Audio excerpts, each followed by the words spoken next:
Fl-2019 Heritage Malta għaddit l-amministrazzjoni tal-ġonna ta' Villa Frer li laqda Friends of Villa Frer. Sena wara il-villa u l-ġonna tagħha ġew skedati grat wieħed mill-awtorità tal-ippjanar. Illum madwar 15 il-volontirja tussem tagħhom biex jitnatfu u jinżammu dawn il-ġonna fejn saru kol restawr fuq binjiet pal Villa Hay u l-Gardener's Cottage. Ħala xogħol sar restawr fuq ġiex binjiet importanti fil-ġnien, Villa Hay u l-Gardener's Cottage. U f'dan il-binjiet sar tibdil ta' soqfa, restawr tal-aperturi, teħkil tal-binjiet minn barra u minn ġewwa u xogħlijiet oħra ta' tindif biex daw il-binjiet ikun jistgħu jiġu aċċessati mill-pubbliku.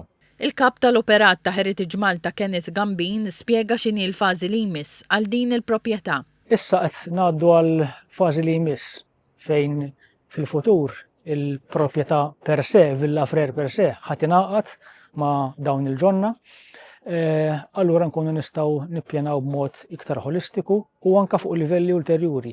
Naraw kif naqdu din l-esperjenza eventwalment ma' dik ta' Villa Guardamangia li tinsab ftit metri il-bot minn hawnhekk u allura nkunu nistgħu noffru pakkett holistiku lil dawk il-viżitaturi kollha li jkunu jridu jiġu f'dawn l-inħawi.